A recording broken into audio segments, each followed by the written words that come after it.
Hi. There we go. My name is Janet Campbell. I'm a software developer. I work on finding ways of giving patients access to their information to engage them more. That's not what my question is about. I'm having a moral quandary, actually. I was thinking about this. It's really interesting. I had always taken the perspective that would be consistent with HIPAA and some of the things that Alice was talking about, that said that if data is de-identified, there's very little potential for harm for me. If I could consent, I wouldn't need to consent, because how would you know it was my data? And I started thinking about that, though, and realized, morally and ethically, if my data was being used by people whose methods I didn't agree with, like by Big Pharma, if I didn't agree with the way they practice things, or if it was being used for purposes that I didn't believe in, should I have that ability to offer consent? And I think that would be what Gregory would argue.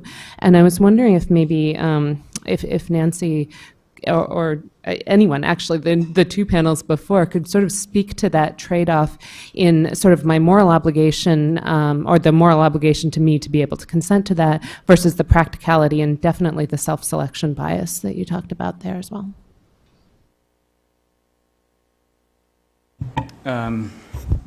Yeah, that's a deep question, actually. So the two projects that I highlighted today are beginning with populations of people who already know how to make themselves somewhat accessible.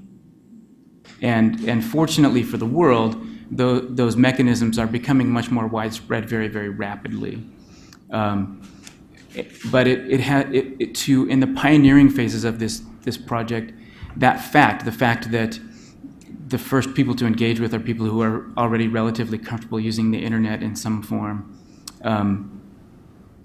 has afforded us, I think, a temporary flexibility, or maybe moral power even, to access that moral choice point in a pretty context-specific and broad enough form.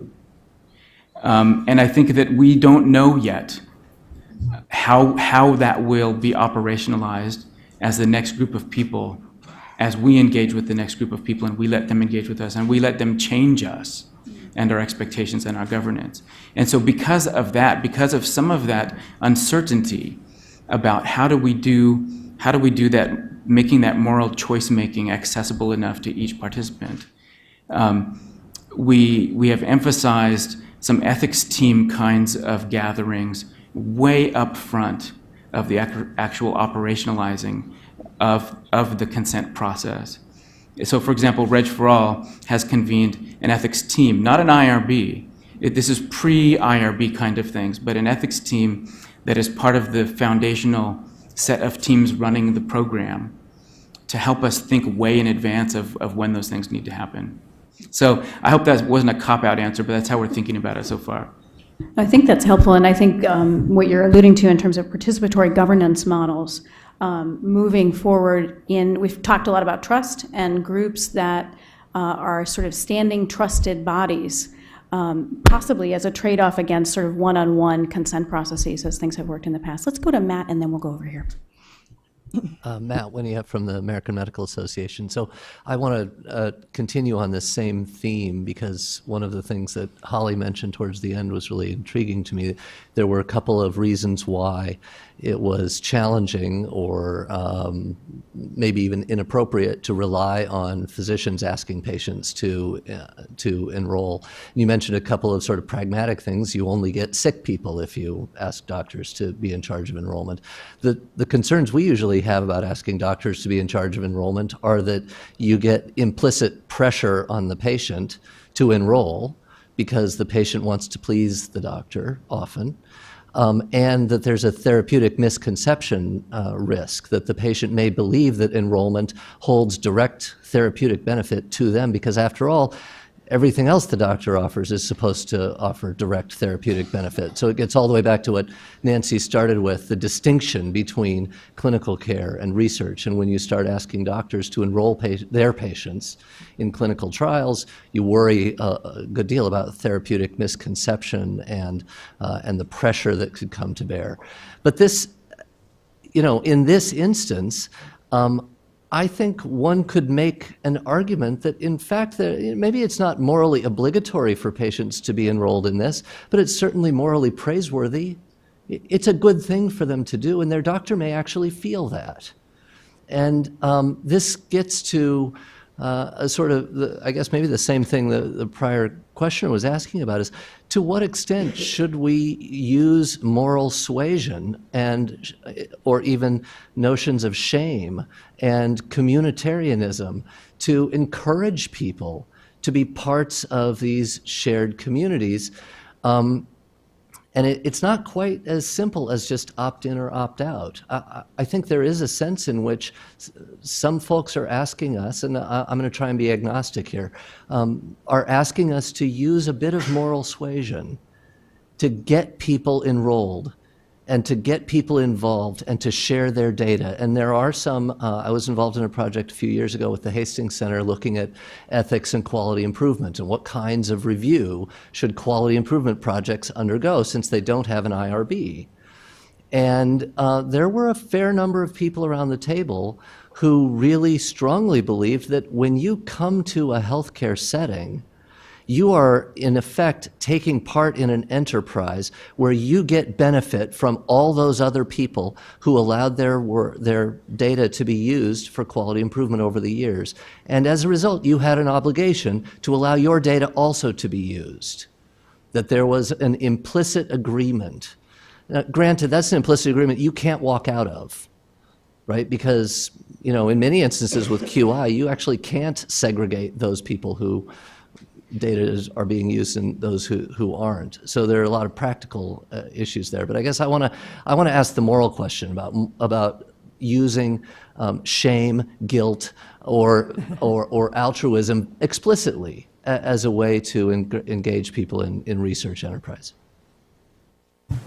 Well, I think in particular for the cohort that we did use physicians to recruit, it was with pregnant women. And so not only did that have the moral suasion of a physician suggesting they may want to do that, it was also the moral suasion of you can make the world a better place for your child. So there certainly is that heartstring to pull. And I think there is an altruism that in the healthcare setting we can bring into that conversation. And it's interesting that you talked about physicians being perceived as putting pressure on the patient. At the same time, physicians are such a trusted voice for patients, and having that conversation and building that trust about why they're being asked for that information, I think is a valuable conversation to have. Can I add one quick thing to that? So at Reg for All, one of the ways we're handling that conflict is we're being cautious to not make any kinds of motivation normative for the whole community. And to help us do this, we're developing a set of guide personae where you'll actually be able to watch a video of somewhere between 3 and 5 people who represent a kind of typed view on what level of sharing they're comfortable with. And one of those people will be almost isolationist. They're very privacy concerned. They don't want to share very liberally. They want to be asked every single time. And one of those people will be on the far other end of the spectrum. What the quantified self people are sometimes accused of being kind of data exhibitionists, right? We'll probably have someone like that. And then there'll be a couple in the middle so that we're trying not to have that system norm a certain kind of reason that you're participating, but still let various kinds of participation. Türkan Gardner from Pragmatica Corporation. The database that Holly Parker described of Kaiser Permanente certainly addresses a lot of data gaps that we as researchers trying to link health and environment and locational effects do face. Now, my question is, if a private researcher who also happens to be in the past been a member of Kaiser Permanente, is doing some research and wants to do further her efforts on data gaps. Would that be available to people like me? If I don't release their residence or identity, but I want to get groups of people who have lived in certain environmentally exposed areas, for example. We do partner with others outside of Kaiser Permanente. We typically pair those researchers up with our own researchers. And then in addition, of course, any study that is used with the data is also subject to IRB approval. So it would have to go through the traditional processes and be an approved project through all of the standard processes. Through your organization? But yes. Would you have to go back to the patients? The patient's information would all be de-identified by the time it reaches the research stage. Oh, okay, thank you. I'm just going to ask to limit questions to the folks who are currently standing so that you'll all get a break. Thank you. My name is Paige Bengham. I'm with the Medtronic Foundation. And one of the quotes that Greg put on his slide was, in the 90s, patients were occasionally invited to the table, and today patients control the table, or something along that lines. Mm-hmm. And I raise that question because through the Medtronic Foundation's philanthropy, we've been able to support patient advocacy groups starting in 1998. And one of the groups that we've supported has been the Epilepsy Foundation. So Sally commented about patients like me, and a third of the population of patients indicated that they had epilepsy and had never connected with another individual with this disease. Even though Epilepsy Foundation is one of the very strong organizations out there that makes an effort to connect with patients. And I do look at the range of patient organizations from Juvenile Diabetes Research Foundation that I believe a huge percentage of type 1 diabetics and their families are supported by and connect with other type 1 diabetics. And I think of Dr. Frasha's comments, opening comments, where he talked about diabetes and the need to be a highly engaged family caregivers from the very beginning. I also think about the Parkinson's Action Network, which is actually meeting these 2 days right now. That's a PAN network going across Americans Parkinson's Disease Association, National Parkinson's. So there's a combination question here, which is, how do patients really get to the table? Who represents them? How do we help organize them so that they have a strong voice? And then also, how do we engage patient organizations to help the access for those that are underserved, are the African American males who aren't readily participating.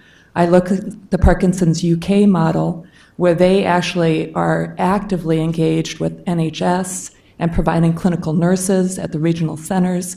That's a philanthropy effort through Parkinson's UK that really gets into access. So would love to hear the panel talk about patient organizations, the new ones that are developing, the old ones that exist, and how do we help individuals with the disease continue to be empowered? Thank you. Oh, great question. I'll let you know a little about what we've been doing for a while now. We actually do partner with nonprofit organizations to help them get their patients who might want to be a participant on Patients Like Me. And we do that in a few different ways. So we may work with that nonprofit and develop what we call a landing page that's unique to them. So we have a number of those. So the MS Society and the Psoriasis Society and a number of others, where they provide a link on their sites, because we don't want to be siloed. We want to have an opportunity where the good work that's being done in some of these other organizations can come together with what we're trying to do. I think what we can offer is that longitudinal view of what the experience is like, and then provide that social component that could be a link to yours as well. So we have a whole variety of ways of being able to address that, and I think it's becoming more and more apparent all the time with some of the very rare diseases that have small groups really, formed at the kitchen table, in fact, and some of them still at the kitchen table, where they can come to our environment, we can talk with them, and we do a bit of a trade-off on that. So we're looking for them to help them activate their members to become active engagers on our site, so that we can actually gather the data that they might need to answer important questions to that population. So we see it as a trade-off, and we work with them all the time to try to figure out the best economical way for them to be able to be a participant with us, as well as still maintain the mission that they have with their own organization. So we welcome that opportunity for any organizations that might want to do that with us. We're very happy to do that. So. Good morning. Mary Ann Sterling from Sterling Health IT Consulting. I wear many hats, but the most important one, I just started my 17th year, that is 17 years, as a caregiver, healthcare system navigator, and health coach for my aging parents and in-laws, 3 out of the 4 of which have some form of dementia. The point I want to make is not a new revelation, but I think it bears repeating. As a nation, we need to step up and recognize the critical role played by the family caregiver. We are not only key members of a patient's care team, but storehouses of rich information for research purposes. I encourage everyone to include the family caregiver in their research initiatives. And Sally, I still believe we need caregivers like me. We've had that conversation before. What we're trying very hard to do is to make our functionality much more robust for caregivers on the site. We're actually seeing more and more children as patients on the site, and so it's their caregivers and their parents who are actually the ones providing a lot of the data entry. So we actually are working very hard on that. We have a large autism population, and again, as I talk about the rare diseases, many of them are with children, and so we're finding that our functionality for caregivers and their clinicians, we're actually doing some provider portals now as well, where we're able to demonstrate if we can make the access available to the clinician as well as the caregiver, the patient's outcomes will actually improve overall. So thank you. Victor Montori, Mayo Clinic. A couple of brief points. The first one is that we need to avoid compartmentalizing our heads. Yesterday we were talking very actively about shared decision making, and obviously one of the choices that patients can make these days is to participate very actively in the kind of opportunities that you're talking about. And so, interestingly, I do not know that there are robust shared decision-making offers for people to come in and something like Gregory was mentioning, for instance, those vignettes, those persona they're talking about. There may be some sophisticated ways of doing shared decision-making to help people make informed decisions about participating beyond consent and other things. So just a compartmentalization alert. And then the second thing is, going back to my previous question, which went unanswered, it had to do with the issue of generosity. When you have a generosity-based repository of goodwill and data, and it's used to advance science, which is the common good, and then you turn it into a revenue-generating for-profit institution, the risk that I think we run is not fear of misuse and all this. Of course they're there. What concerns me is that then it becomes an economic transaction. If I participate, what do I get back in terms of dollars? It becomes an economic transaction, and the behavioral economists have pointed out that the motivation driven by economic transactions lasts very little, and then the goodwill that was the basis for the enterprise is not recoverable once you introduce the economic transaction. So I want to bring that up as an issue and see if there's any comments this time. Yeah, I'd actually love to comment. I think that's something we struggle with every day. We have 9 million patients who entrust us with their data for their patient care, and we have the opportunity, and we also believe the obligation to mine that data and better understand what drove those outcomes. With that in mind, we are very strict in terms of how we regulate that usage of that data, and are very careful to make sure that we never do anything to betray the trust that our patients have given us. And I think as we look at this field right now, trust is something that each of us have to earn. Each of our organizations needs to earn from the patients that we work with to ensure that the data that we use truly advances the science and advances their own clinical outcomes. Yeah, and I think the world is facing new ground on this topic, because we're seeing a much more imminent collision of generosity-based communities with economic-based corporations. I mean, by law, most for-profit corporations are economic interests, not missional interests. And I mean, this has always existed, but something feels more imminent about this collision now, that it's happening in near real time. And I think we will learn a great deal about the conflicts and how to work them out. And that's why I introduce us to this term of shareholderness, even for patients and participants. That something's shifting, and the network economy is going to look different. But the generosity and the goodwill, I'm afraid, is not sustainable if it's not reciprocal. And there's conflict coming.